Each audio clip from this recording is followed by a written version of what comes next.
আসসালামু আলাইকুম ওয়া রাহমাতুল্লাহি ওয়া বারাকাতুহু। কেমন আছেন আমার কলিজার ভাই ও বোনেরা? আশা করি সবাই ভালো আছেন। আমি আলহামদুলিল্লাহ আপনাদের দোয়ায় ভালো আছি। আজকে আবারও একটা ভিডিও নিয়ে আপনাদের মাঝে হাজির হইলাম। আমি যে মুরগি কাইটটা ধুইয়া সুন্দর করে রেডি করে নিয়েছি, মুরগি ফ্রাই করব। এটা হচ্ছে আমার কালকে দুপুরে লাঞ্চের জন্য। আমি এখন ম্যারিনেট করে রেখে দেবো এটাকে। যাই হোক, ম্যারিনেট করার জন্য আমার এখানে যা যা দরকার আমি সব উপকরণগুলো নিয়ে নিছি। প্রথমে দিয়ে দেব লেবুর রস,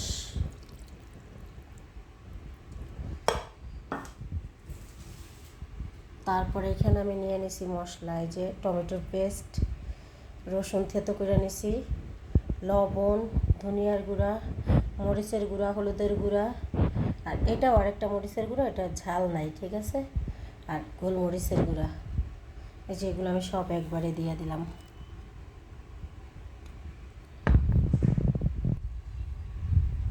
আচ্ছা, মশলাগুলো আমি দিয়ে দিলাম। এবার আমি দিয়ে দেবো জৈতুন, এটা অলিভ অয়েল, এই যে এটা পরিমাণ মতন দিব। দেওয়া হয়ে গেছে, এখন আমি ম্যারিনেট করে নেব সুন্দর করে।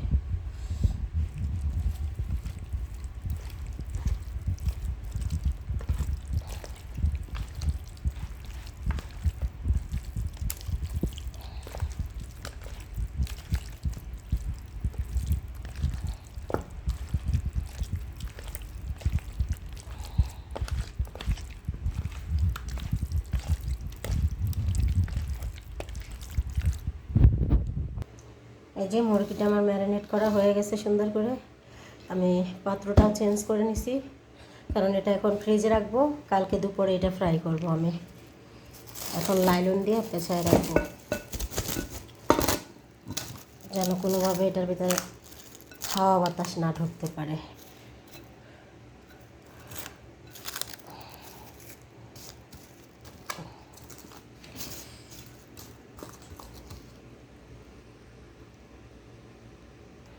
তো এটা লাইলন দিয়ে সুন্দর করে প্যাকেট করা হয়ে গেছে। এখন আমি এটা ফ্রিজে রেখে দেব।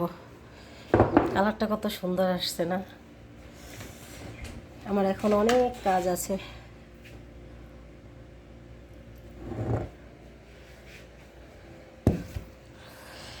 যাই হোক, আপনাদের সাথে শেয়ার করলাম ভিডিওটা। আপনাদের ভালো লাগলে আপনারা ট্রাই করে দেখতে পারেন, এই রেসিপিটা ফলো করতে পারেন, ঠিক আছে? সবাই ভালো থাকবেন, সুস্থ থাকবেন। আবার দেখা হবে নতুন কোনো ভিডিও নিয়ে। আল্লাহ হাফেজ।